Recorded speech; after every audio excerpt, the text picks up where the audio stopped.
Good evening and warm welcome to the Rushcliffe Borough Council's Corporate Overview Group meeting. I'd like to remind everybody that the meeting is being live streamed on YouTube.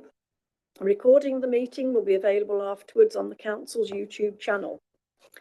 In addition, under the local authorities' executive arrangements, meetings and access to information, England Regulations 2012, other people may film, record, tweet or blog from this meeting. The use of any such images or sound recordings is not under the Council's control. May I remind councillors to please switch your microphones off when you are not speaking. Thank you. And perhaps can I ask if you've all switched off your phones? Right, we move to apologies for absence. We have no apologies for absence. Thank you. Declarations of interest? No declarations of interest. So we'll be moving to the minutes of the meeting. This will be an abbreviated meeting tonight, owing to PERDA regulations. Therefore, we'll only be looking at the minutes of the meetings, finance and performance reports and the strategic tasks, all of which are in fact backward-looking reports. So hopefully we won't be... Diversity. Oh, diversity report. Yes, I've got that. Oh, didn't read it. Diversity, financial, yeah. But they're all reports which are backward facing. So hopefully we won't be too long. So if we move to the minutes of the meeting held on the 20th of February, rather than go through it all page by page, can I ask if anybody has anything they wish to comment on, anything they've picked up? Councillor Plant? It's just that there's a few paragraphs where it says that various... Which page are you on? I don't think the pages are numbered now, which I find a bit annoying. Because, anyway, it's questions from, there was the Vice Chair of Governance Scrutiny Group, Vice Chair of Communities, and it was like that the questions would be reported back to the group later on. Now, one was about the sinking fund in the Hook and Westbridge expenses, and one was about Ukrainian families, how many are in the borough, etc., and one was about traveller sites, etc. So are we... Charlotte will answer it. I don't know why you don't have page numbers, but on page 9 of the agenda on the website, and hopefully the one that you've been sent through, there's an actions table which includes written feedback on all of those points, hopefully. Haven't found that.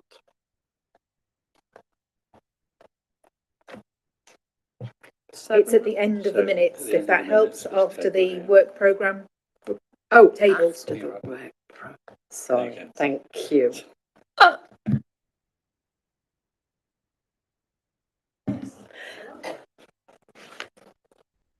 Right. Does anybody else have anything they wish to comment on from those minutes? So they're happy that I sign those then. Thank you.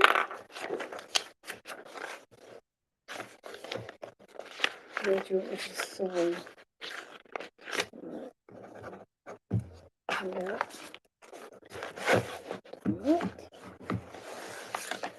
Right, we now move to the Diversity Annual Report, an update on the Equality and Diversity Strategy.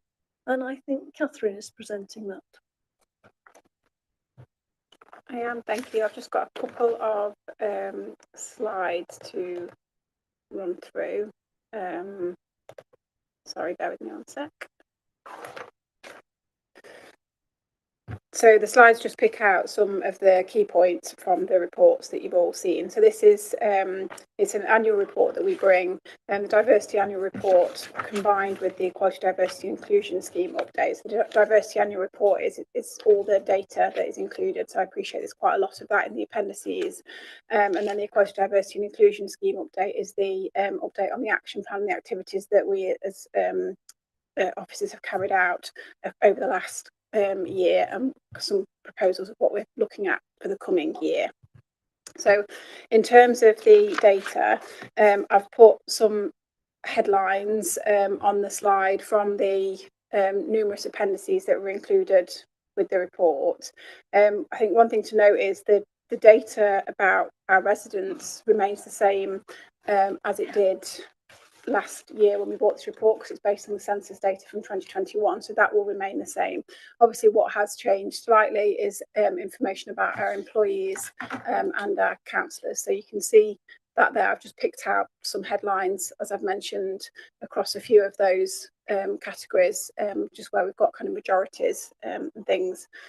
So I won't go through that, but you can see, I think from that there's quite a lot of consistency between sort of the profiles of our residents, our employees and our councillors.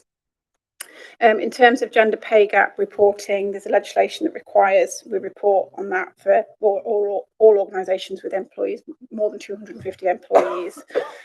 Publish this calculation every year just to show how large the pay gap is between male and female employees. The figure that's included is up to the end of March 2023, and that's in Appendix C. So the data up to the end of March 2024 isn't available until July, so that's why we've got that slight lag there for that one. So that's taken as a snapshot of employees on the 31st of March 2023. And you can see that there's been a change there. So there's quite a significant change from the original difference that there was, where the pay was higher for men than it was for women in 2017, and then more recently in 2023 that's kind of shifted the other way for it to be higher for women, and again that's an increase on last year, which was 3.45%, so quite an increase again on that. In terms of the other thing that we look at is applicants to the council, so those people applying for jobs that are advertised. So that's included at Appendix D, and it shows that in 23-24 there were around 300 more applicants for jobs at the council than we'd had in the previous year. And there's a few factors that are included in the report as to the reasons for that. Possibly one of the main ones was around, we advertised a few roles that received over 60 applications. So there's quite a large number of applications for a few jobs, which is quite unusual. But obviously the quality of applications varied quite significantly from those that did apply, with some people not meeting the minimum requirements, but it's positive that so many people are coming forward. I think the point, and again I've included the sort of same headlines within the applicants' information as I have for the other areas. Possibly the difference there is the majority of people applying are aged between 25 and 34, which is different to our existing workforce, where the majority are aged 35 to 54, which is quite a positive thing when you think about the sort of future and resilience of the organisation, and the fact that we're attracting younger people in. If I move on now to the action plan itself and the Equality, Diversity, Inclusion scheme. So I've split this across a couple of slides. So this one really focuses on what we're doing internally with officers and councillors around equality, diversity and inclusion. So as the report references, we adopted the scheme in May 2021. And there's sort of 4 high-level objectives. So we want Rushcliffe to be a welcoming place for everyone. We want our services to be easy to access for all. We will treat people fairly and aim to meet individual needs.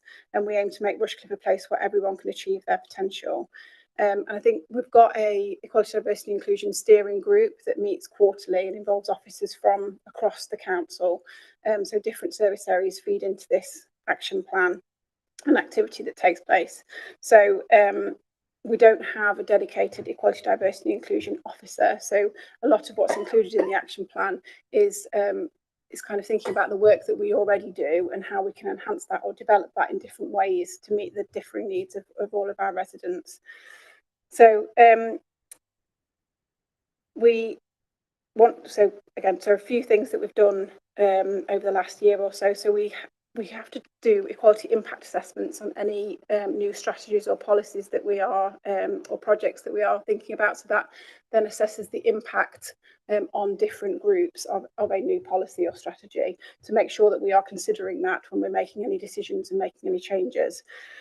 So we have done a review of that process, and we're looking at implementing that over the coming months. So that now breaks the process down into two parts, and that includes a kind of initial sifting and a few key questions that an officer can ask, that then sort of dictates whether or not they then need to do a more robust assessment based on the perceived impacts that that particular policy or strategy will have. So hopefully that will mean that we're doing them as we need to, and not, doing unnecessary work if it's kind of identified as being a low risk or low impact on different groups, but making sure we can reflect that we have considered those impacts. And then the proposal is that those that have had that full assessment will come to the Equality, Diversity, Inclusion Steering Group for them to assess that they think that that's, that process has been robust. And as part of the steering group as well, we have support from East Midlands councils who do have more of expertise in this area, so they're helping us with that as well. We've done a review of equality, diversity, inclusion training for staff, and there's some additional areas that we will be including. So equality, diversity, inclusion awareness. So that's something that we do anyway, but we're doing a refresher of that for all staff, and that's online training, a bit like your access as well. And we're looking at having some British Sign Language training, particularly for some frontline staff, so including customer services teams. And then we have some neurodiversity training that will be delivered at our leadership forum in July. So that's the leadership forum is aimed at managers and team leaders, and that's an initial stage of working on that, and then that can be further developed and rolled out to all staff. And as well as that, the quality impact assessment, as I've referenced on the slide, will include training as and when that new process is kind of in place. We've also this year received the implementation of new supporting our employees policies. So our HR team have produced some guidance documents on areas such as domestic abuse and menopause, and they're currently developing guidance on supporting employees with neurodiversity. So they're making sure that managers and employees know what support they can access and how they can work together and support each other if they've got any of those requirements. And we're also working closely with Nottinghamshire Carers Association to achieve the Carer Friendly Employer Quality Award. And so far that's involved training and equipping 4 carer champions in the workplace, as well as looking at our HR policies to make sure they fit as they need to make sure that anybody who is a carer within the organisation or who's joining the organisation that is a carer, and that their needs are considered. And we have delivered Dementia Friends and carer awareness training to all council employees as well. And that training is widely promoted across the borough to local businesses, community and voluntary organisations and the public, to make sure that they can access that if they want to. So if I move on to the kind of more external focused work. So Cotgrave Leisure Centre now has a changing places toilet, so that's in addition to the ones that are at Rushcliffe Country Park and Gresham. We held a youth summit on the 16th of April, so there's 2 secondary schools who attended that, and pupils were asked to talk for 5 minutes on issues that were important to them, and that was to an audience of their peers as well as counsellors and officers and some invited guests.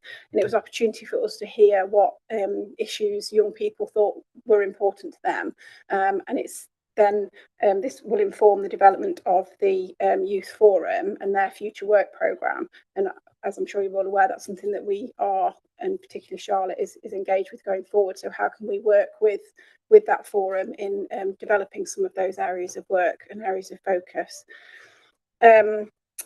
So in terms of other activity, so as you'll all know, we've got UK Share Prosperity funding, and we've used some of that to try and target some particular groups.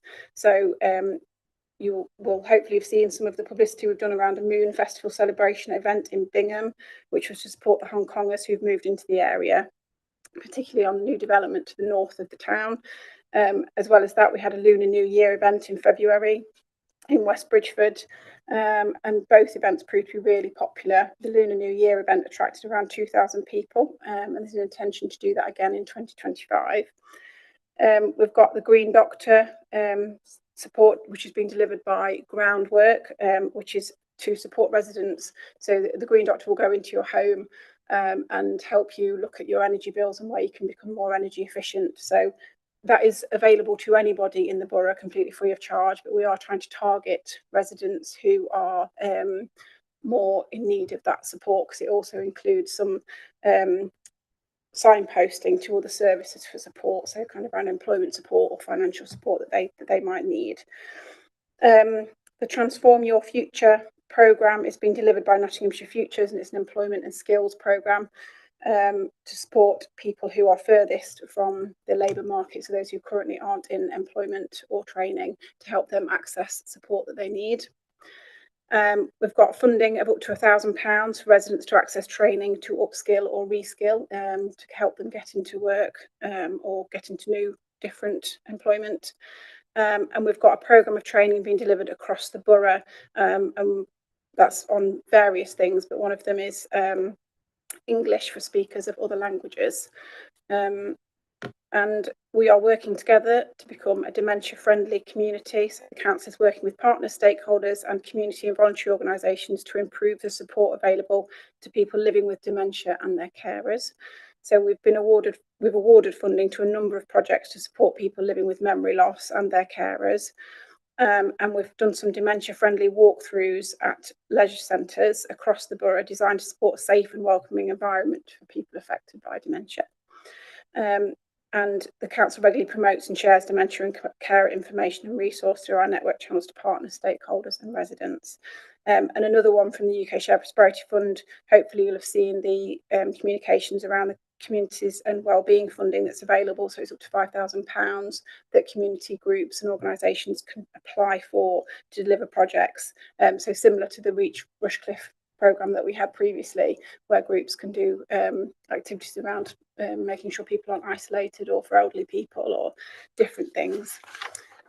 And then very briefly, plans for kind of this coming year. So I've touched on quite a lot of this already in the previous slides. I'll just pick out a couple of things.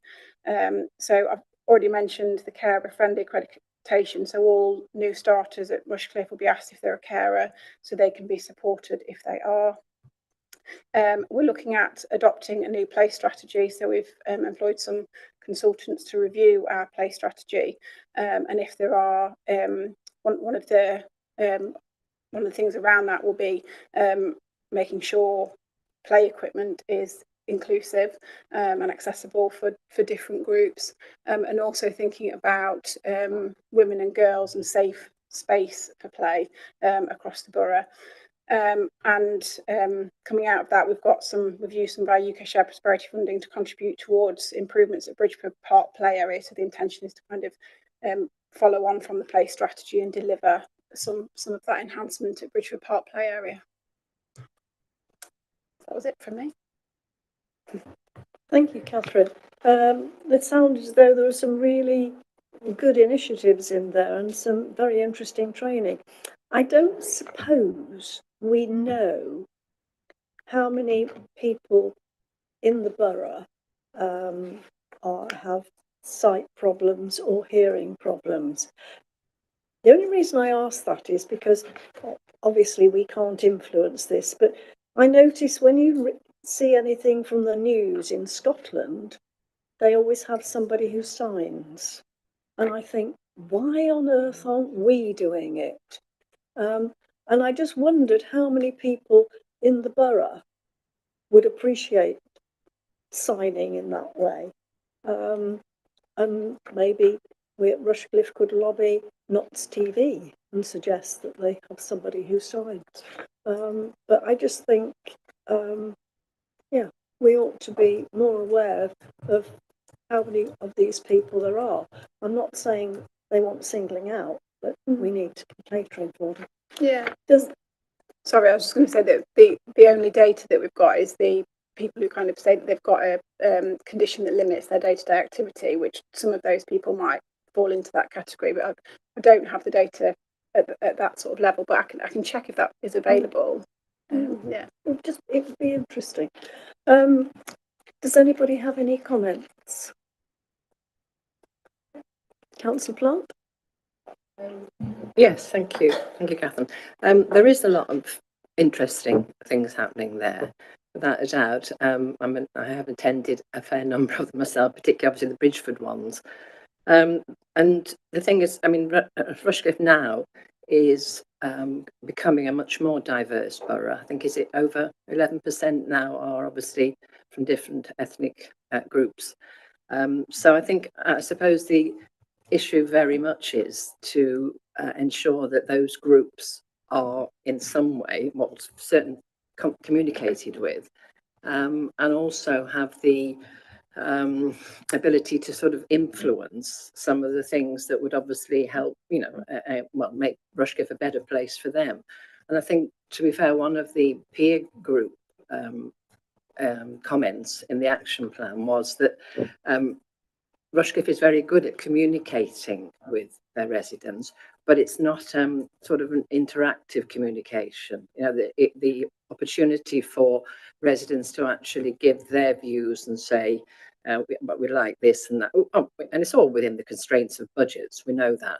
But it is, I'm wondering if that is issue that was raised by the peer group is if we are actually going to be working on that to develop it more going forward, because I think it would make a big difference to how residents view Rushcliffe. And my other point is that I wonder how are some of the things that are actually delivered monitored? How do we know that they, one, make a difference to life for our residents, and two, are the things that they actually want delivered?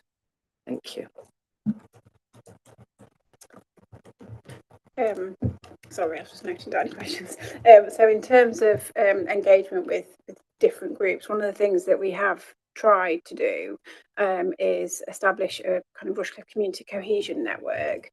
So I think that wasn't particularly successful because we didn't necessarily attract the diversity of residents or representatives that we were hoping to. But that's something that we continue to look at to see how we can do that in a different way, to make sure that we are engaging and listening to those different groups, because you'd hope that if there are support groups or organisations out there that are working with these different groups, that our intention was that they would have a representative from those groups that would come to our community cohesion network, and then you kind of be listening to all of those different groups. That didn't quite work, so that is something that we're thinking about. How can we do that differently to engage with those? And perhaps a meeting isn't the right way to do that, but what is the right way? So yes, certainly that's something that we are thinking about.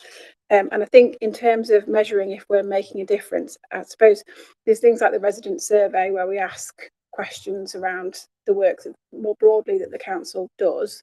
And again, I think by engaging in things like a network of some kind, and through, I suppose, through our various conversations that we have with different groups and organisations, there's some of that listening and hearing. But in terms of data, it's probably more anecdotal rather than actually having data to say this is the impact that we're having. I guess from the last year, the fact that the New Year celebrations attracted 2,000 people suggests that there's an interest there in bringing that community together. So it's things like that that we have information on. To add to that as well, the existing communication strategies that end at the end of this year, the new ones are already reviewing with the word engagement in them. So to be confirmed, probably for this group or one of the other scrutiny groups, but the focus is on the back of that peer group recommendation, very much that it's engagement as much as communication itself. Can I just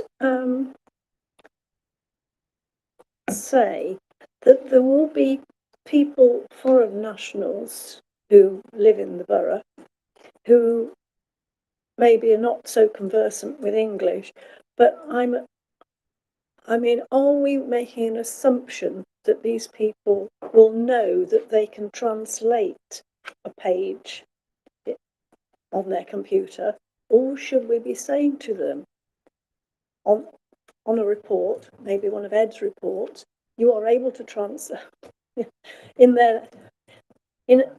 various languages that you're able to translate this page?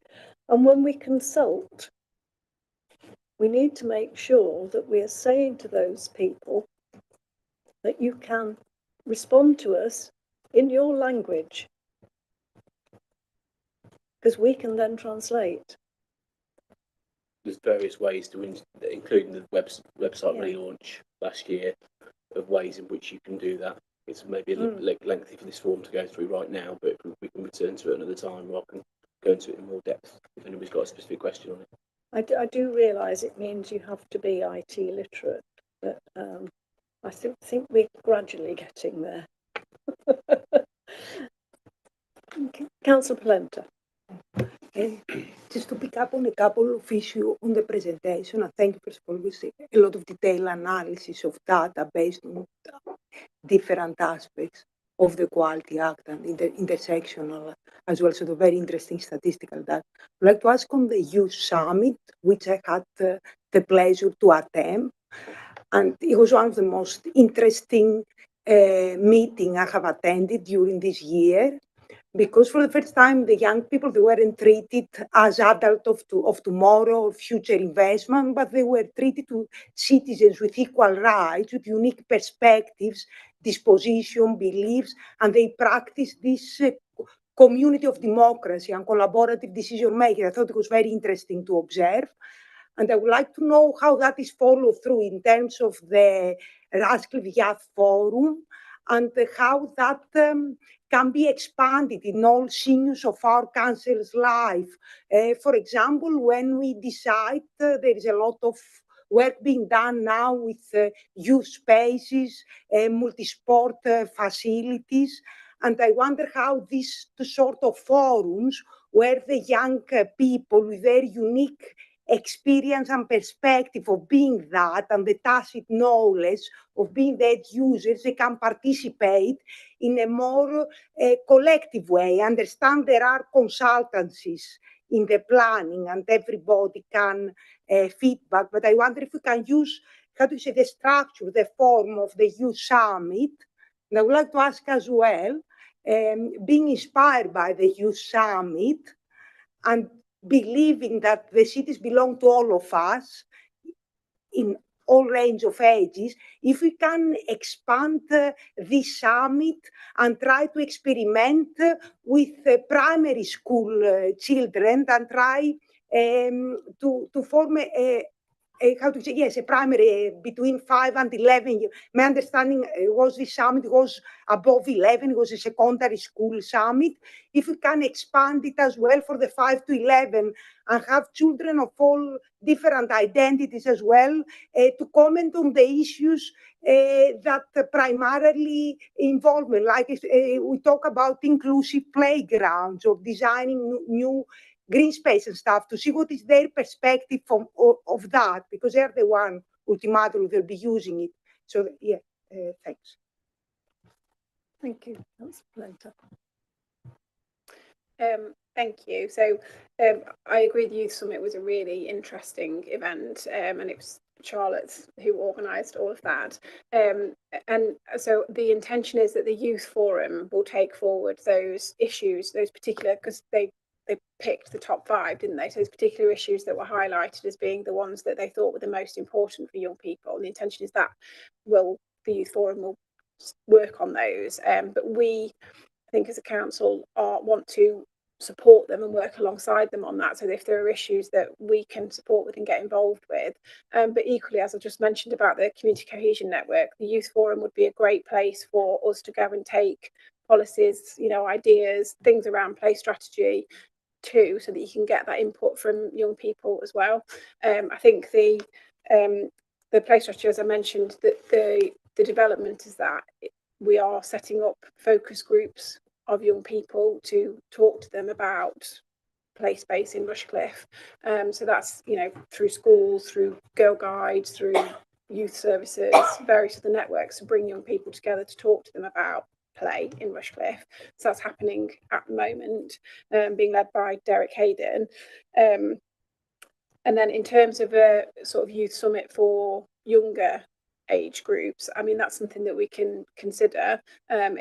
it can be quite resource intensive. I guess that's the only thing. We can sometimes struggle to get engagement from schools with it. I know the offer to secondary schools went out to all secondary schools, and we only got 2 that were able to come along. So I think it depends on how it fits in with their curriculum as to whether or not you'd be able to engage children of that age. But perhaps there are different ways that we could do that with those children. We certainly do it through, in my work, kind of around the sort of skills for the future. So with a lot of construction across the borough, we get some of the contractors who are working on building new houses to go into schools and talk to them about the construction industry and safety on construction sites and all that kind of thing. So, and that's primary and secondary school. So we could think about a different way of doing that, but it can be quite resource intensive. Thank you. Councillor Williams. Thank you very much, Catherine, for the presentation, and it's really good to see how much work's being done around diversity within the actual council itself and with the community. I've just got a few questions and point on a few areas of being done. So just I'm going on Councillor Cumberland with the signing and that type of thing. It's about frontline staff potentially getting the training on sign language and that. Of course, as a council, we only really have is the customer contact centres. Is that kind of also going to be spoken to with Lex Leisure, with the leisure centres and kind of other places like that, and partners about kind of getting some signing training or something in place for people who might know British Sign Language? And is that the main? Is that the kind of the industry kind of seen as the only kind of sign language to go? Because there's a few different sign languages. Is that has that been found that the British Sign Language one is the only one to go, or is there going to be potentially training on other signing languages as well? And just on the event, the Moon event that was held at Bingham, I was invited to that, and it was an excellent attended event at Bingham Arena, and to see all the people from the community come in. There was a lot of people that came from not just in Bingham but from elsewhere who came and mixed and that, and it was an excellent event. But one kind of thing that was felt from it was how to kind of have events like that also integrates the local existing community rather than just the Hong Kong community, because it was great for them to come and mix together and to meet people who have come from Hong Kong and that to get networking and that with friends within their community, because it might be difficult for them. But it was a bit of how to try and integrate them, like in Bingham or elsewhere, and rather than just kind of being seen as us and them. So just wondering if there's any thoughts like that. And I did have a final point, but I can't remember what it. Yeah, just those two.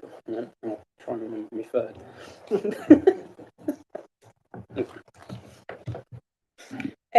So on the first point, it's not at the moment. The intention was just, a few of our customer services staff. We haven't spoken to organisations like Lex Leisure, but can certainly follow that up. Absolutely, I don't know if they already have staff, and certainly that was our starting point. Is there anybody within the organisation that actually already can sign because they have relatives or friends, or they just have that skill?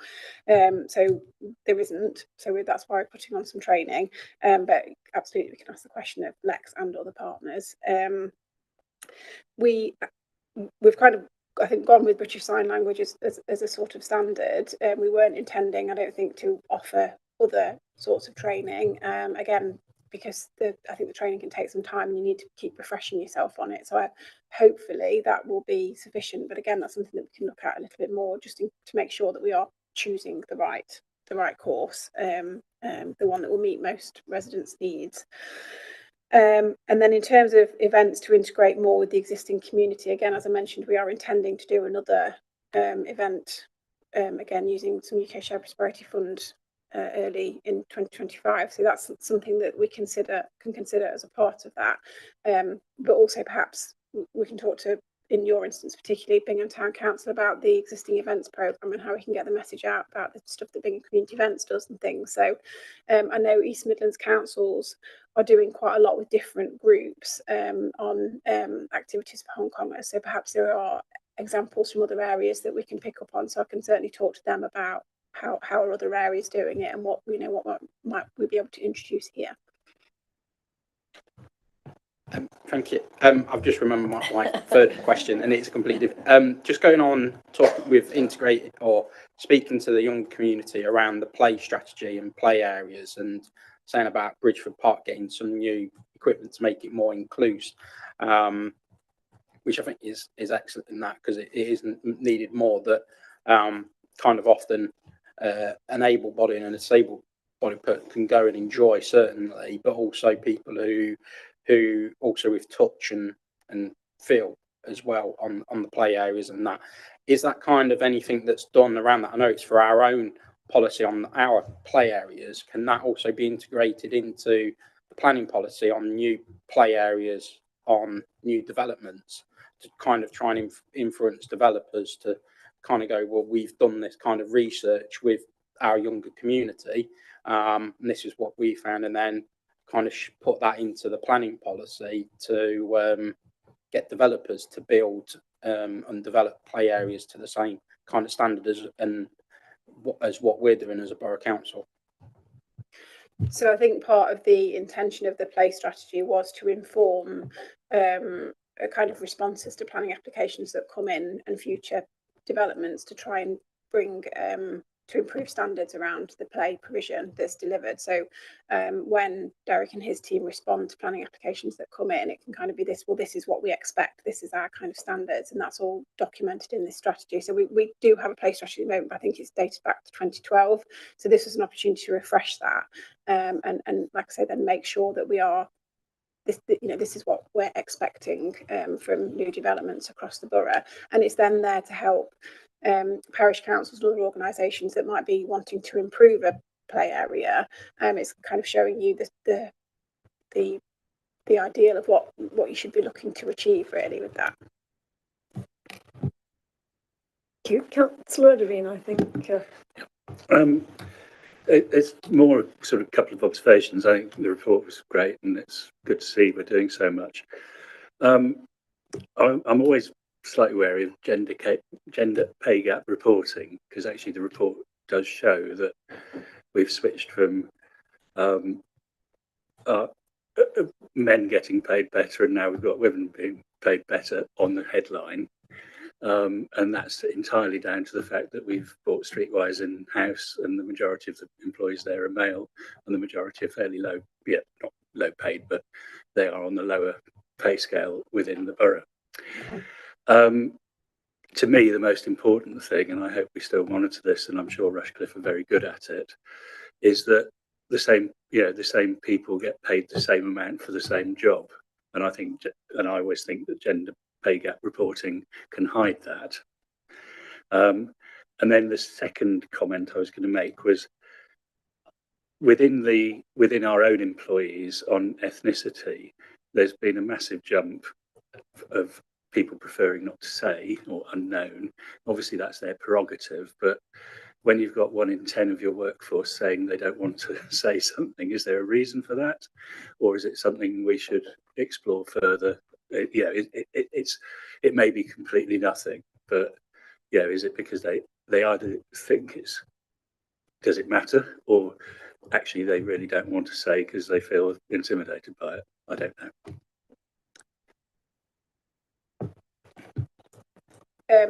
So the gender pay gap reporting data is included because, as I said, that's something that we are required to report on. And absolutely, yes, there is still that monitoring of pay levels across the organisation in people in similar posts. That's something that is absolutely done. In terms of the people preferring not to say, I don't know the reason for that. I don't know if that's easy to find out, but I can certainly pick that up with HR if there is anything that they can find out on that. The report does actually say that it's an increase in headcount due to 2P, and a number of them didn't disclose their ethnicity. But it's, to go from I was like 4 people in 21, 22 to 33 or 29 this year, 33 last year. Just seems, I don't know, and it is like that is 1 in 10 of the total workforce of the council, and it just seems a bit odd. Anybody else have anything they want to say? Well, we had to endorse the information that we've been. Oh, Councillor Plant. Sorry. Just following up on that, the ethnicity issue. It mentions in the report that we don't actually ask councillors to actually say or describe their ethnicity. And I do think that as we are becoming a more diverse borough, and we obviously want to attract councillors from every ethnic group within the borough if we can. So I don't see any reason why we can't actually bring that in as well. I mean, obviously, councillors can have a right to say they don't want to say, but I do think it's something that we should actually be promoting, because we want, you know, we want to be represented by as many different communities as we can within our borough. So and whether that could be taken forward for the next election or whatever, and I'll just throw that into the pot. Moving on to point 431, and it's about the funding from the UK SPF funding. And there's a number of projects that are described there. And I'm just wondering how, again, these projects actually get communicated to the community, what the take-up is, and how we actually know that, again, you know, they are making a difference. I mean, there's programs for English speakers, speakers of other language, which obviously I mean, we do have a lot of Hong Kong people in the borough, without a doubt, but we do have quite a few other communities who certainly may need to actually improve their English skills to get on. And then there's the skills transform your future, in terms of skills and up training, the big words and the big things that are talked about now. How many people actually take that program up? You know, they're there, but we want to know that people know about them and they're actually taking them up and they're actually making a difference. So I'm just wondering how that is recorded, and I will hear about that. Thank you.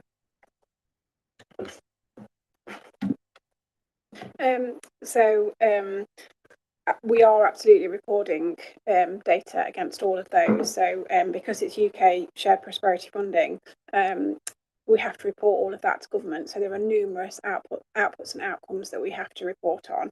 I don't have that information to hand, but I can get it to where we're up to at the moment. So the Green Doctor service was delivered last year and is continuing into this year. So I can give you numbers of households that have been supported through that so far.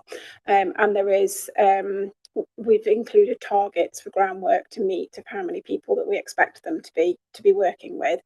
Transform Your Future started as of April, so it's relatively early days for that one. And again, I don't have it to hand, but I can get you the information on how many residents that they're working with at the moment. And again, Nottinghamshire Futures have got a target to meet that was set out in the contract that we've got with them on that. So that's getting people into employment, getting them onto training courses. There's a number of different outputs and outcomes that will be delivered as a part of that. And certainly, assuming that I'm coming back next year to deliver this report, UK SPF will have finished by that point. So that is data I can include to show what's kind of come out of these.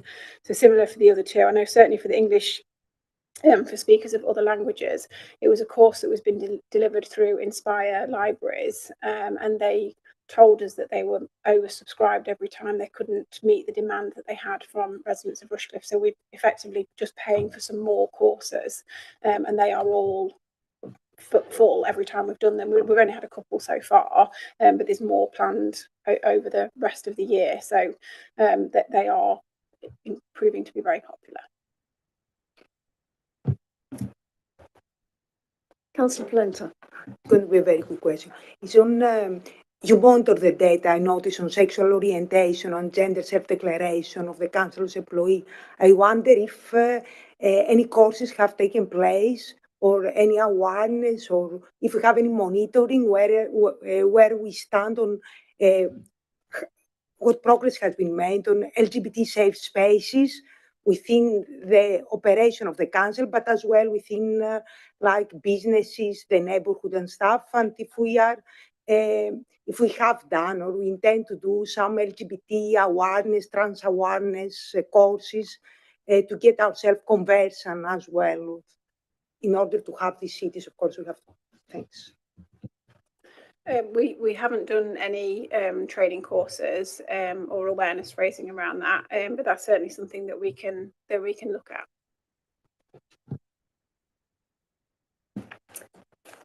Right, thank you. I think we've asked and provided some more information, and hopefully we shall see some of that coming forward as actions at the next meeting. Can I ask, can everybody happy to endorse the reports? Yep, that's unanimous. Right, well, thank you very much for that. And thank you, Catherine, that was really interesting. And I do think we are, yes, a very diverse and caring borough. And long may that go on. Are you remaining for... Right, okay.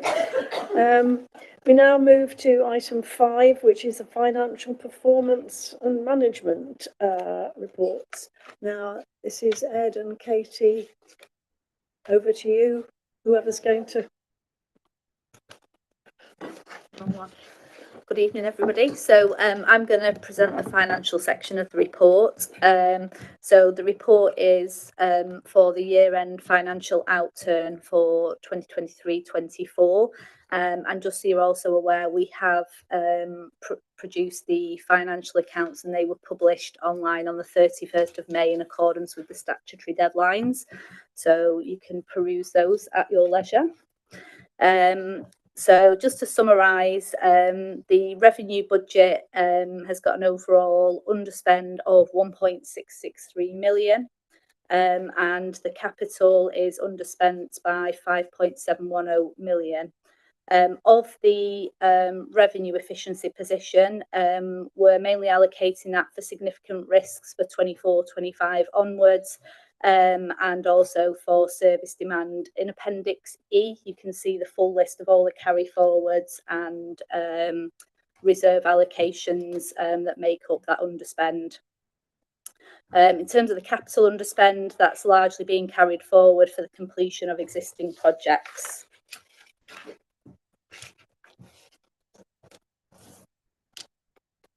Table 1 gives you an overview of the revenue outturn position, and it shows a transfer to reserves of 1.958 million. And the main issues in 23-24, we set the budget, was around inflation and pay increases. So the pay award was slightly higher than anticipated, but we were able to absorb that. Obviously, as you know, inflation was quite high. That's starting to fall now. You'll also be aware there's been a sharp increase in the number of councils that are under pressure from these increasing costs and pressures. So actually, just looking at the table we've got there in the account, it does show a really positive position in what is a very challenging environment. Obviously, we do continue to identify service efficiencies and ways to save money to keep the budget balance going forward. So just key things to note on table 1 there, we've got a 0.315 million underspend on net service expenditure, and then we've got additional grants and additional business rates income that give us the overall 1.663 million on there. Table 2 just shows you the main variances within the revenue budget. They are pretty much in line with what we've been reporting all year. The figures have changed slightly, but all of the key issues are the same. Just moving on to the next page now on paragraph 4.7. So just to point out the capital value of some of the Treasury investments that we've been reporting.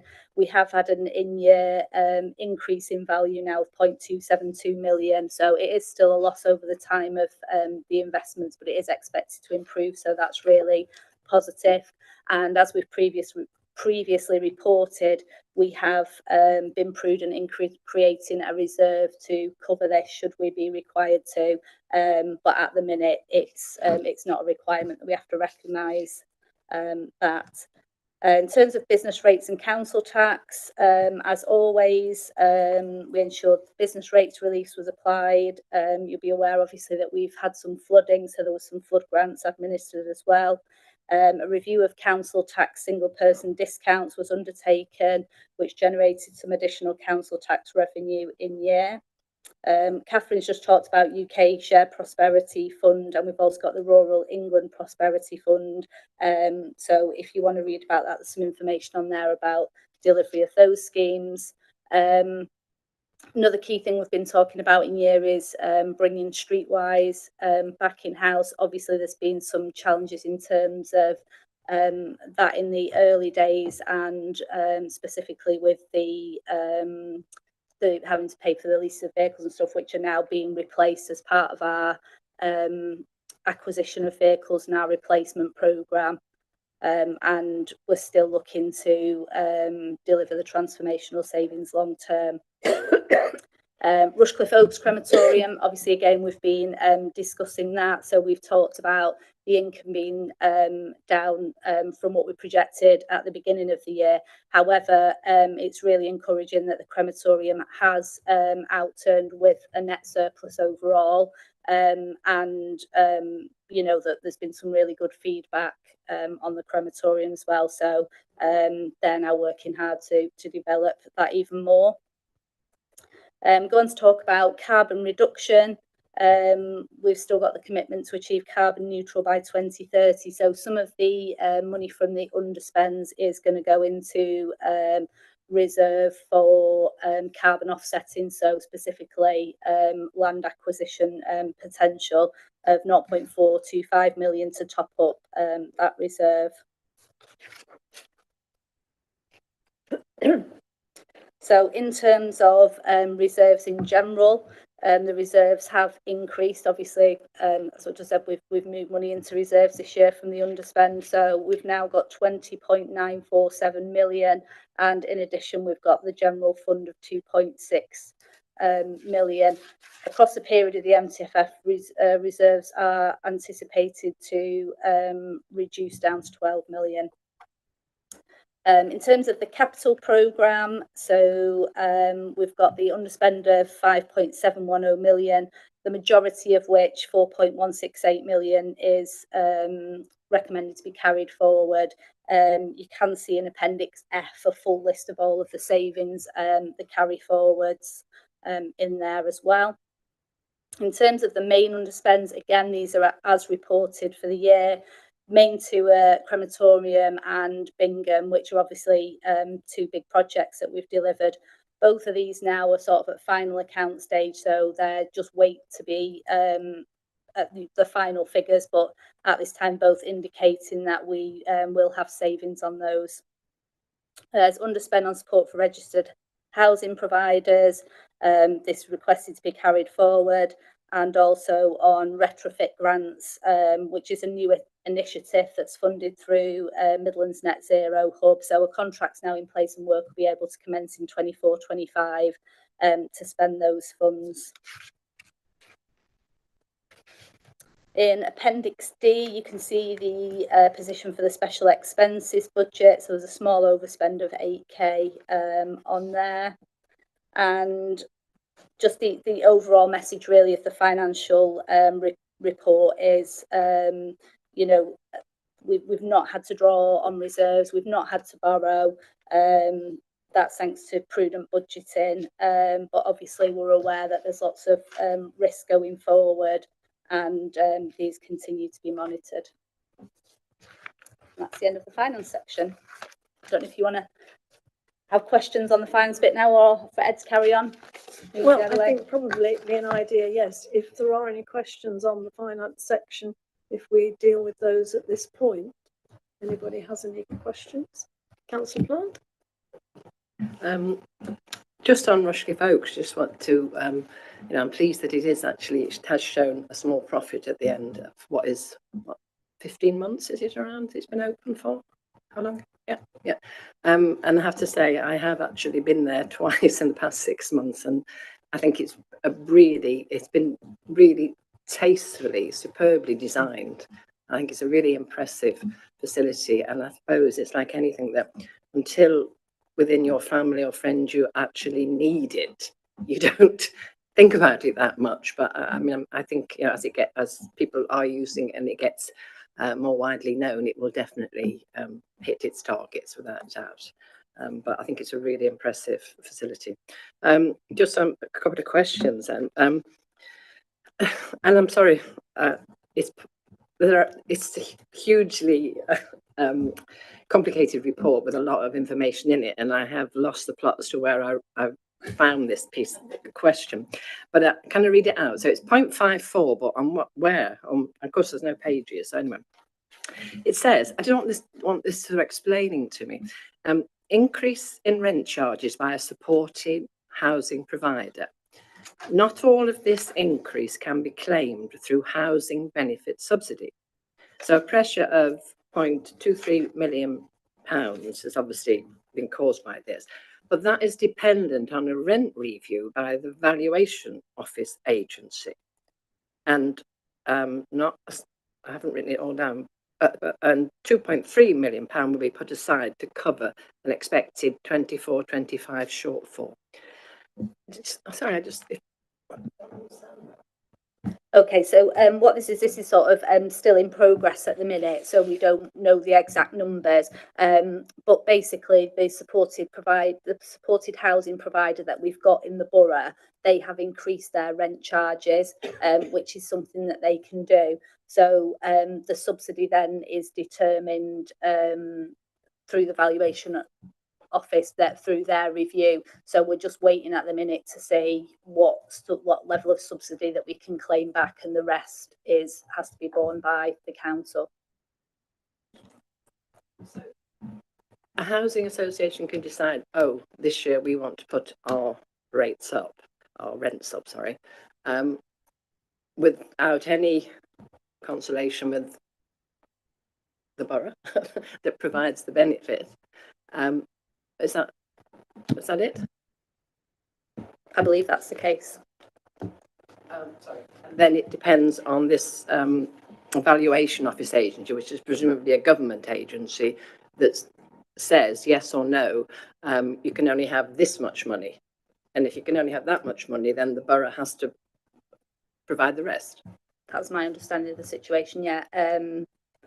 Like I say, this is still an ongoing thing, so we don't know the exact details, but that's basically what happens. When are we hoping that we'll have some figures, some details on that? I don't know. There's no update at the minute. I'm not sure, but I can keep you updated on this, obviously, as we go through the year. If you would.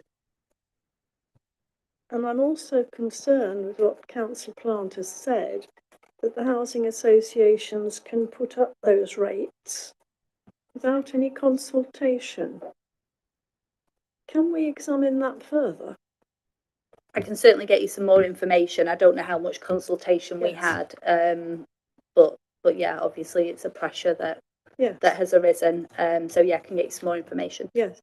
So if that can come forward in our next action points. Councillor Matthews.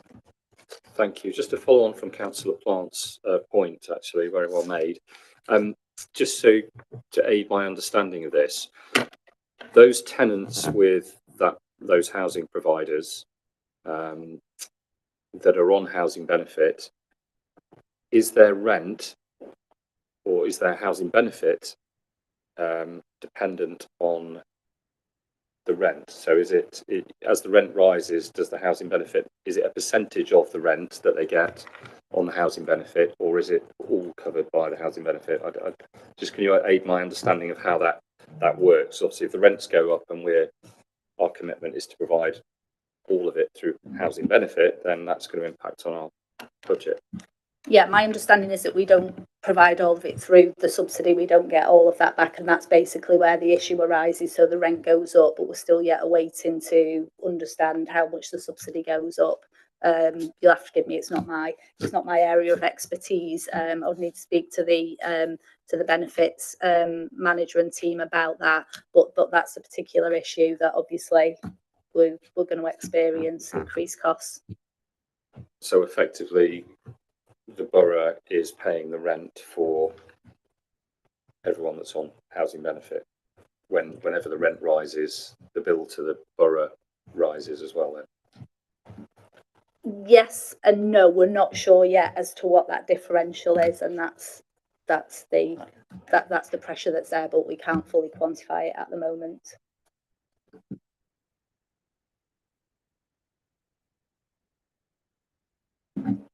Are you happy with that answer?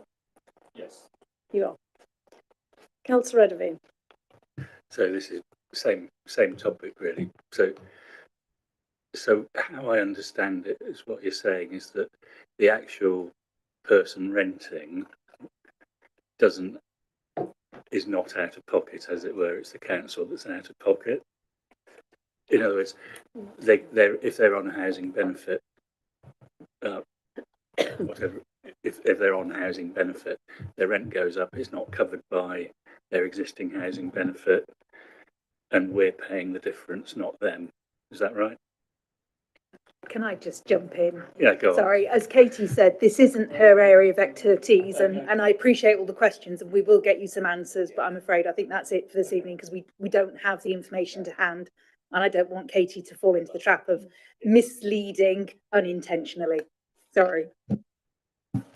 Yes, I think that would be very good if we could have some answers back, because obviously this has flagged up an issue which is very pertinent to our residents in Rushcliffe. So if we could have something back, that would be good. Absolutely. And it may need to further scrutiny, we don't know. Right, so we move. Oh, sorry, Councillor Plant's got another one. Just another question. On the disabled facility grants, and again, I'm sorry, I haven't written that. It says this is the discretionary part, not the mandatory one. Discretionary part frozen. Oh, that's right. The cabinet froze that in July 2022, which is nearly 2 years ago, until a review of the national formula allocation takes place. Well, that's, I say, it's nearly 2 years. Do we know that, has that review taken place? And if so, will that discretionary part be unfrozen? Yeah, I'm not aware that any review has taken place, but I can get you an update on that to find out when that might be. Thank you. You've therefore got some things to take forward and some to come back to us with. Ed. Yeah, just as performance, as a short summary here. Katie's already chatted over one of the first points, just the value of savings achieved by the transformation strategy. So we've talked over Rushcliffe Oak's continued settling in period. There's a national trend there as well, pointing about reduced cremations generally nationally, that ties in with that. And the other half we've already talked about is Streetwise insourcing due to a fleet review and purchase of their own vehicles. The next marker to look at is then the percentage of household waste set for reuse, recycling, composting. The recycling composting rate is below target there. Again, in line, a national reduction in waste recycling at present. Lots of factors around this. Rushcliffe figure here that it's not dependent on the amount of waste collected just in the blue bins. It's also obviously the glass collected at our bring banks and garden waste too. Tonnage collected from blue bins is slightly down on previous years, although this figure generally remains similar year on year. Garden waste, seasonal of course, weather conditions dictate how much tonnage comes in with that, but it is currently higher for the quarter we're looking at compared with 22-23 when we had a particularly dry summer. There's refreshed communication and engagement campaigns being considered as we speak on this, and with possibly more the nationally rolled out Environment Act changes on the horizon too. There's a few things to consider here as well. Moving on to the percentage uses of community facilities and the income generated for community buildings. There's factors leading to lower bookings, including the cost of living. That's been a continued trend since we've come out of the COVID era. The rooms here at Rushcliffe Arena have lower than anticipated room occupancy in the first half of the year. A few challenges around that: hybrid technology, internal room bookings, council meetings such as this taking priority over some commercial income. But the key factor is there's an internal improvement programme underway. So to try and retain existing bookings, improve the facilities, as well as the continued marketing that takes place on our social media and other channels. Our community scrutiny group, I understand, are set to address this further at a meeting next month. And there's also been significant progress made in recent months, so this should be reflected in the next quarter. On to affordable homes delivered. There's 283 delivered against a target of 300 in this quarter, which is positive given the slowdown in development due to external factors. The target value is only an estimate as well. It's difficult to always predict when the start on sites and completions on any development can take place within any given year. The percentage of householder planning applications processed within target times, validation delays were a result of a new validation list, and the team also being down to 50% of its capacity for several months. The new technician is now in post, which hopefully is speeding up validation and giving officers more time to assess applications and resolve matters within the 8 weeks that they should be. Moving on to the customer services team and answering calls within 60 seconds and the target there. Performance continues to reflect the trend of the service demand and contact channel evolving. There's an increased length of calls responding to more complex inquiries. I see this on a day-to-day basis with cost of living related inquiries, not least council tax, more lengthier inquiries, more complex inquiries as people adjust what they do in terms of keeping on top of council tax. But sure enough, we've done a recruitment campaign in the last 6 months that's helped with this. You've got experienced staff in there now who are ever more trained and able to deal with calls as quickly as possible. There's just more of that overall trend of what we've seen again a little bit post-COVID and in times with obviously the financial times that we've had in the last couple of years, and that's been reflected in what we're seeing. Finally, then just on to fly tipping cases, 81 fewer reported in 22-23 by comparison of quarters. Our contractors wise issued 21 fixed penalty notices for fly tipping. There's often a seasonal increase in spring as well in this, but again we are on the more positive side when we compare with our neighbours across the county as to where we are with fly tipping and fixed penalties. Is there any way you want to start the discussion? Thank you. Councillor Edwin.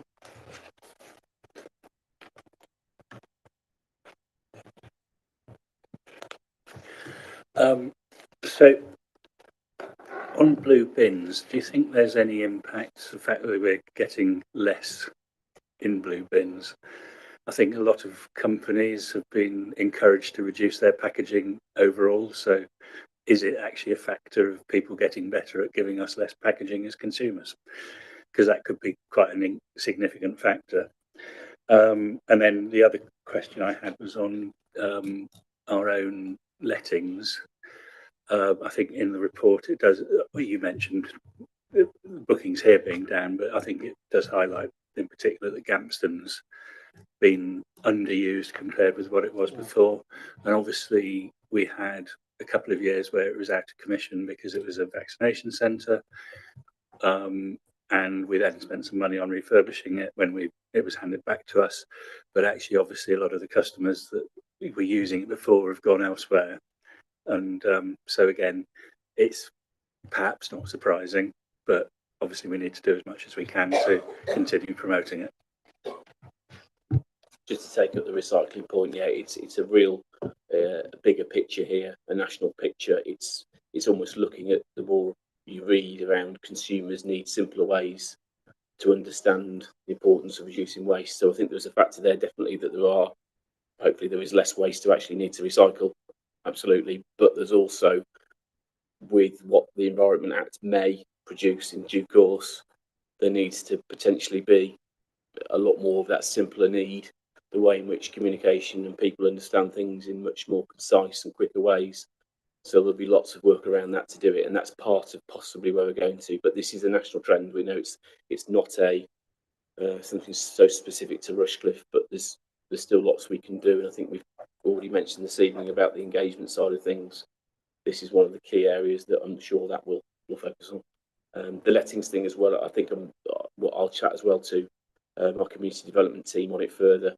I think there's a trend as well of some groups trying to re-emerge after COVID, and they've trialled it for a certain amount of time, and for whatever reason they've decided to have to disband again. There isn't the interest that there was as well. So there's an element of that, and maybe that part of that engagement is understanding, well, what do new groups or what do prospective groups need, and what venues and facilities do we need to do to enhance them and encourage them to continue. Interesting. Anybody else have any questions for Ed? No? Oh, Councillor Williams.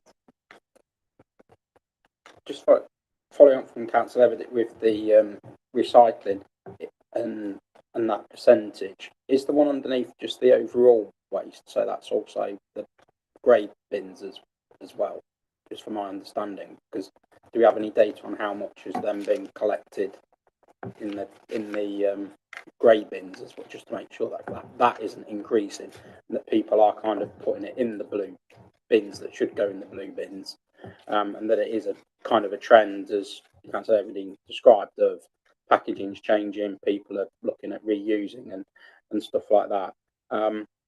It's as what with the community facilities, it is disappointing to hear that they're not being utilised and that, but it's great to hear that you're going to look at, are they kind of fit for purpose and those groups. But of course, maybe could this kind of be with the facilities of community rooms kind of be separated out with the sports facilities like Gresham, to kind of see how those kind of facilities are being used, and say like with West Park as well, just to kind of get an idea for sport aspects and kind of a community use aspect, because that kind of figure is just to kind of get a better picture of community buildings and community halls.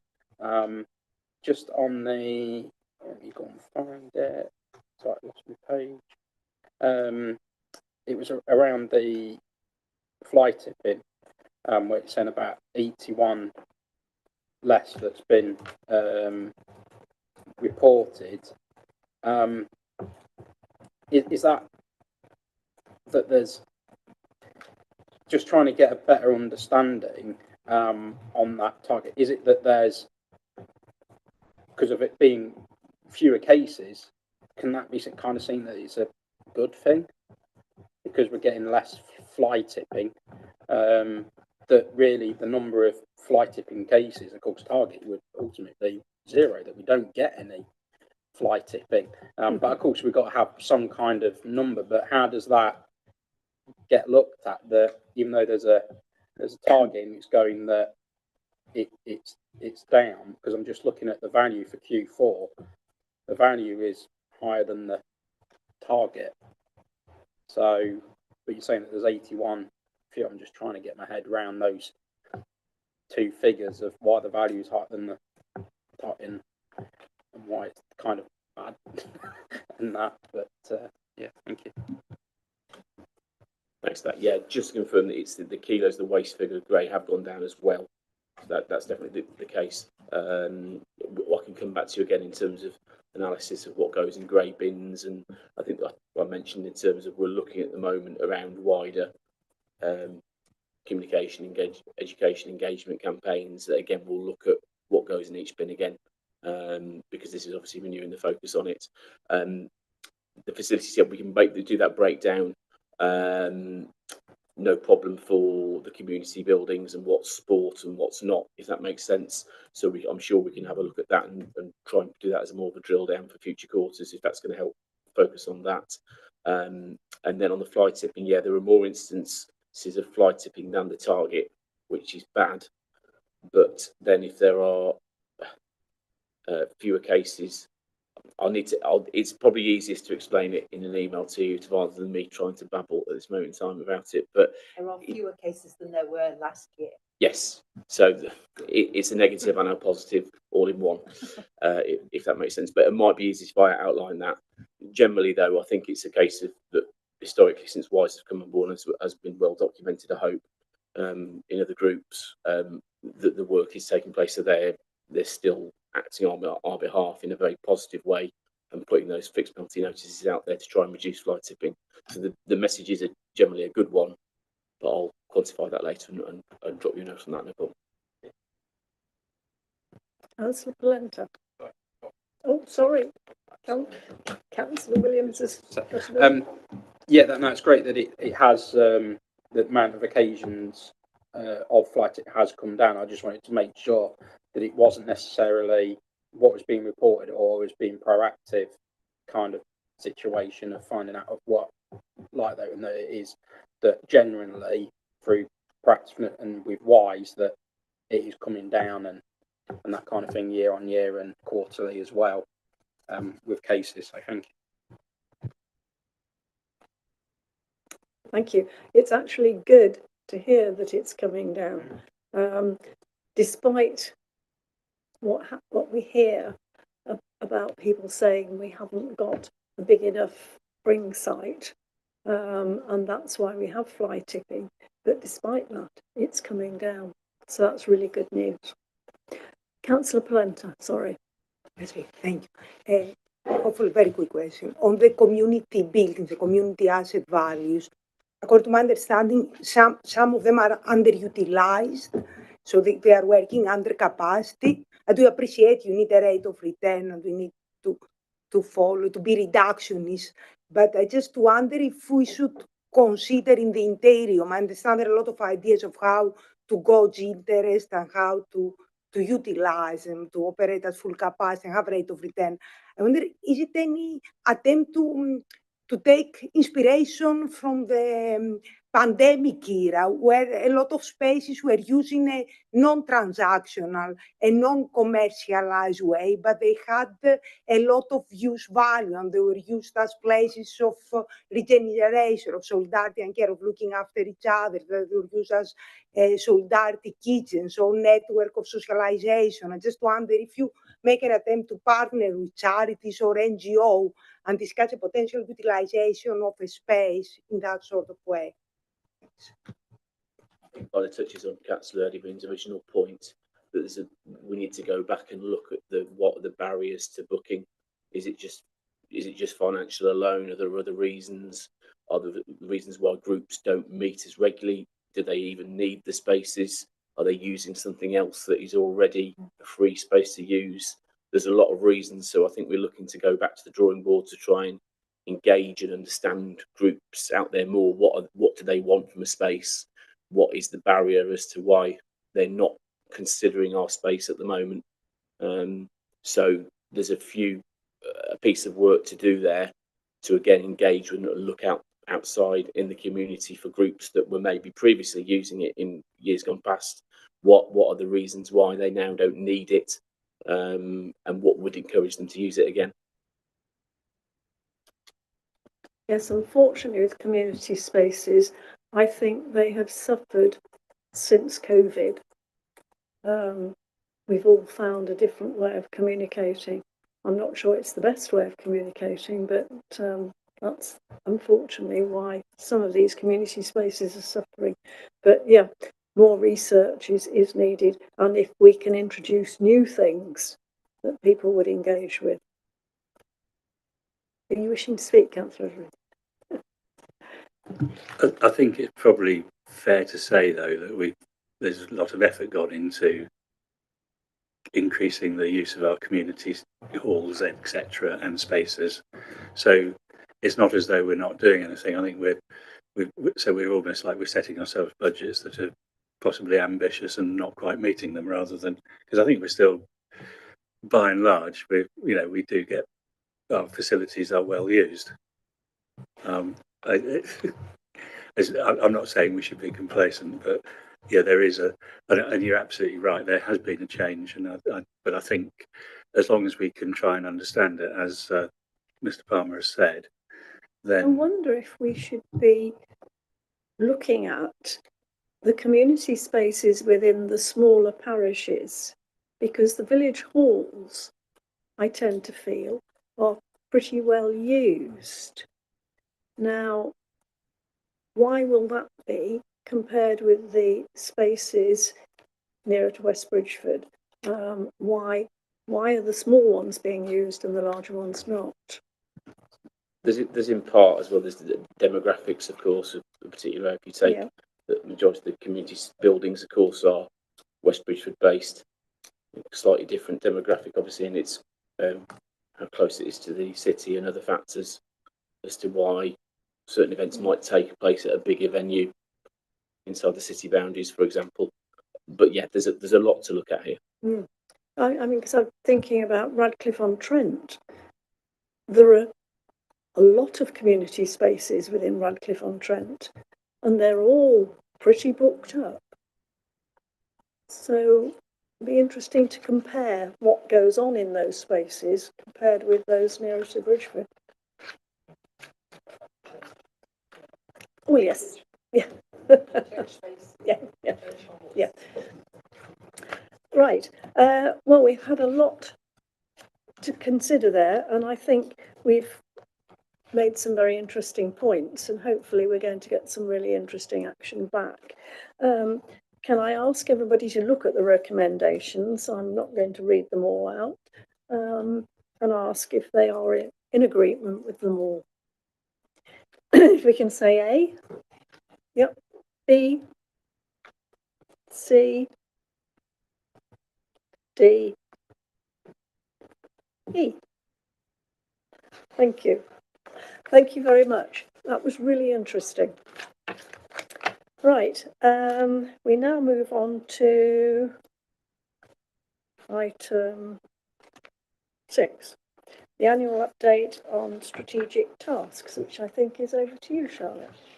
It is, thank you very much. So despite the fact this is called an annual report, it is in fact the first of these. So for those people who have been a member of this group for longer than just this meeting, we had a report on reflecting back on the last 4 years of the previous corporate strategy in February 2023.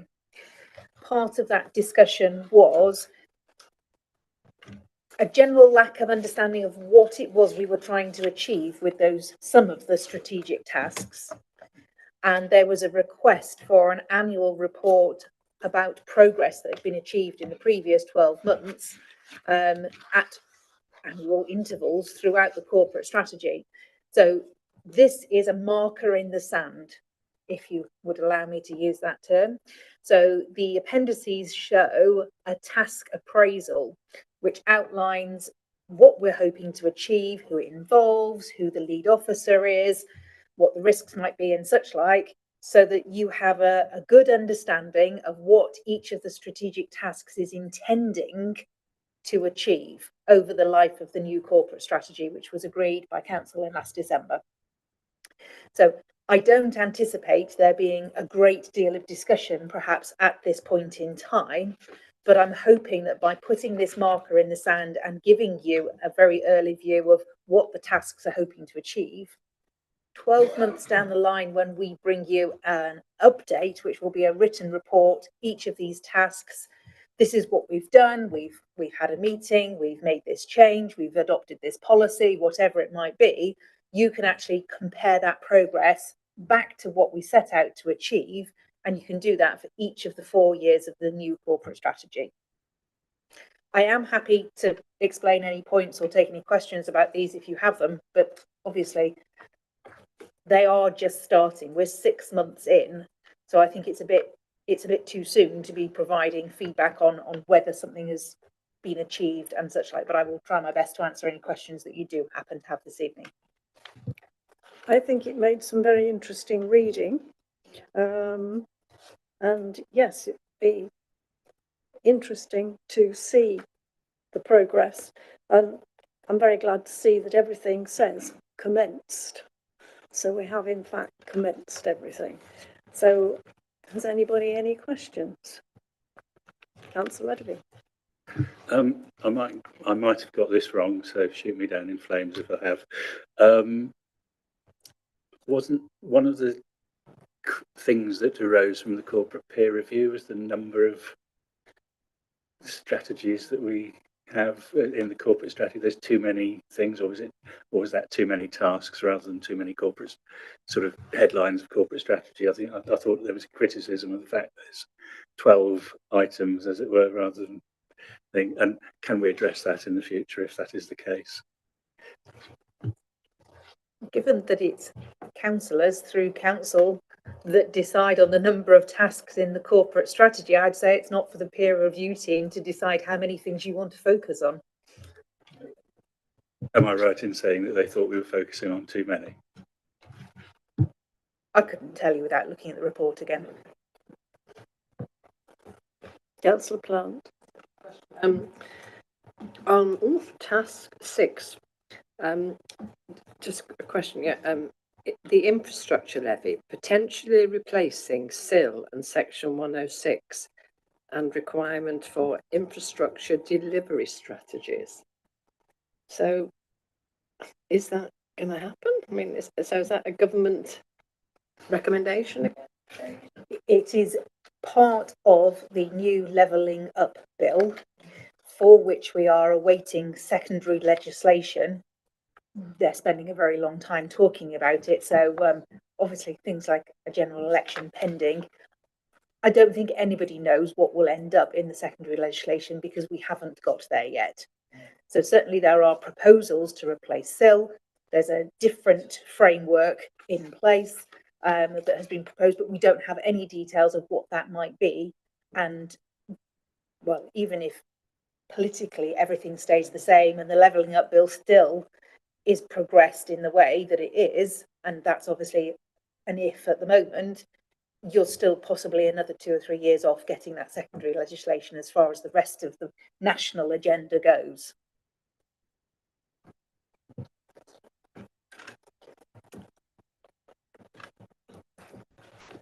Are we all therefore content? So we've considered and appraised the tasks. And yes, the update and progress to continue. Is everybody in agreement? Great, that's lovely. Right, so we now move on to feedback from the scrutiny group chairman. If I can start on this side, Councillor Matthews. Thank you. I think the last meeting we had post previous corporate overview was on the 6th of March, where I think you were present even, where we dealt with 2 items of scrutiny. One was on the IT infrastructure network and replacement for phone static lines, etc., where we got an update from the county council lead, which was in incredible detail, and I think provided some reassurance that there's a lot of work going on in the background to make sure that people don't get left behind without any form of communication networks. And the other item was on the sewerage infrastructure and discharges within the borough, where we'd asked Severn Trent to attend along with the Environment Agency. We had the Environment Agency, but no Severn Trent, who said they couldn't attend because of a number of the volume of areas that they cover. The Environment Agency gave us a presentation on the work that they do in terms of mitigating flood risk within the borough, and they are actually the oversight body for Severn Trent. So at least we have contacts that we can, if there are issues there, that we can try and bring pressure to bear with Severn Trent. Although we would still like to have them come up on one of our meetings. But the Environment Agency were sort of grilled on their level of flood planning and the work that they do with Severn Trent around ensuring that our new developments don't add to problems of flooding downstream, so to speak, into other areas. So anything else? I believe Severn Trent are going to come back to you. We'd ask the officers to contact them to try and get them to come to another meeting. I'm not sure whether they've actually we're still responded waiting. or not. We're still waiting on that. Right. Perhaps if we could chase that up. Right. Right. Thank you. Councillor Edby. We had a meeting last week, which unfortunately I had to give my apologies because of a prior family commitment. Councillor Polenta, did you want to say how the meeting went? I can go through what was discussed, what the agenda items were, but if you wish. But so I basically dumped Councillor Polenta in at the deep end of the first meeting, and I'm told it went very well. The meeting, obviously I wasn't conversant. That was my first time I attended the meeting. So I was trying just to get familiarized with the nomenclature of the meeting, the process and procedures, rather than the content of the documentation. So my chair was very, not proactive, the opposite of productive. It was just facilitating the discussion. I didn't have a lot of people like Councillor Eddie Van Haas during his chairing. The main two items of the agenda, it was the auditing.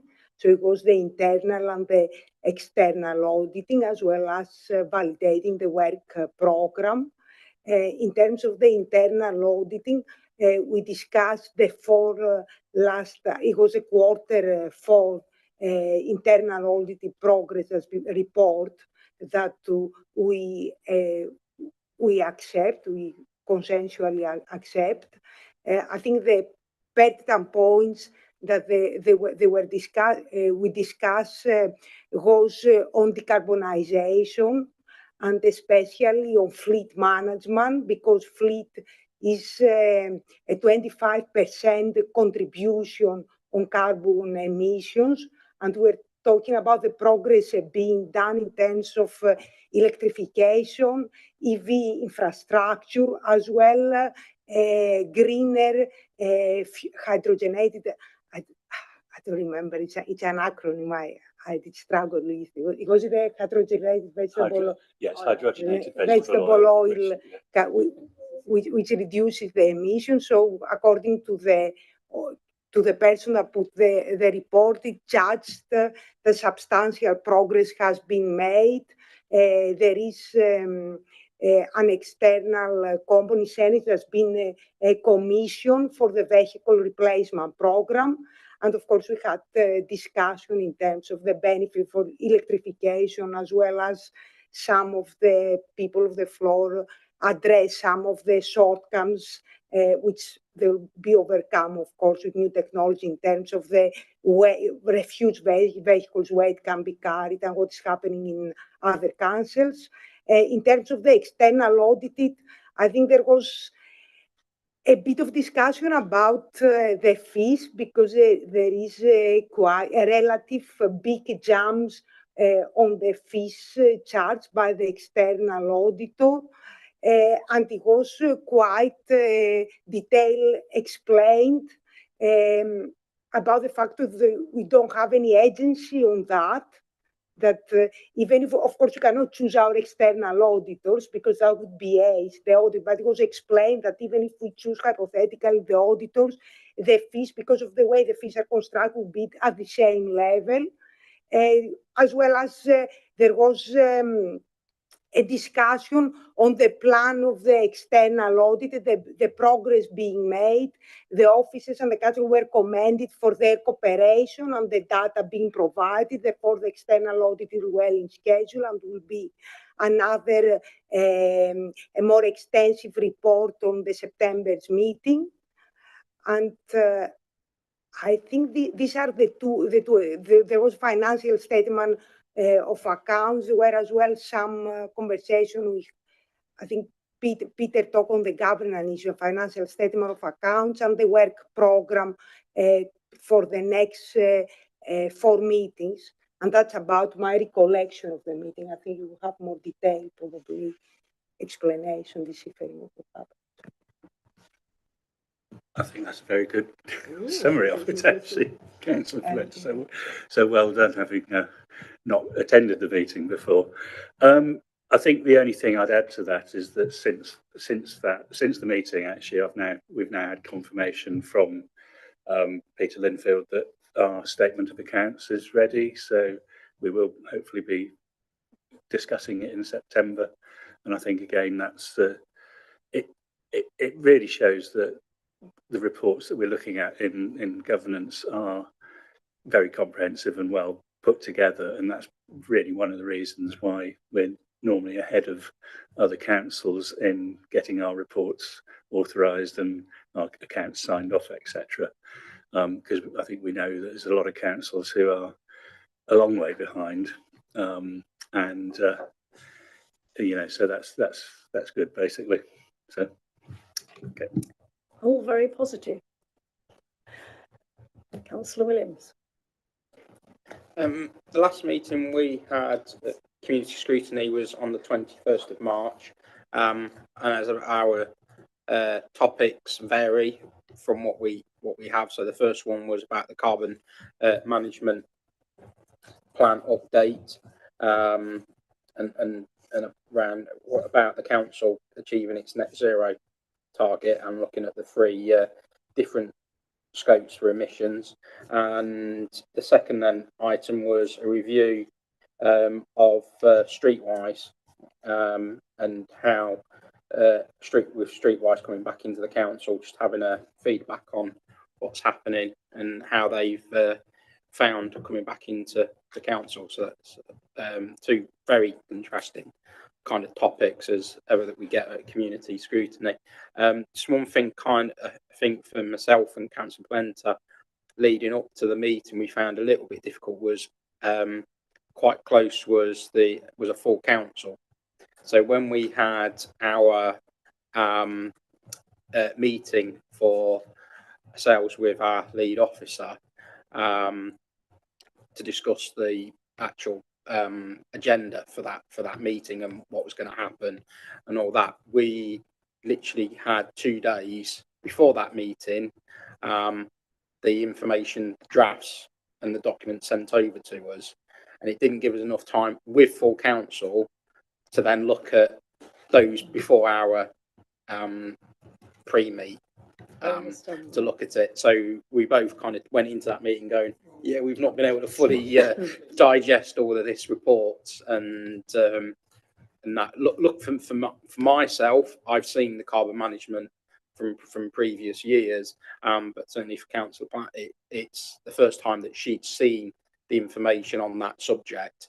So I kind of knew what was expecting and was able to kind of review where we are at and kind of some of the requests from previous meetings, but for Councillor Platt, she didn't have that benefit and that. So that's the only thing I would kind of just to look at what we're having as councillors as a overall diary for when those kind of things are sent out to us and arranged, and just either if it can just be a bit more of a lead time if it does fall at the same time. So perhaps we can take that forward when we're planning the calendar. I think it was just an oversight and that type of thing, but it just so happened to be that everything kind of went at the same time. We had the full council on the Thursday and then we had our pre-meet on the Friday morning. I think we got the stuff on the Wednesday. You need time to digest what's in there, and it isn't something you just read overnight. Yeah, I understand. We'll take that forward. Right, so that then leads us on to the work programmes.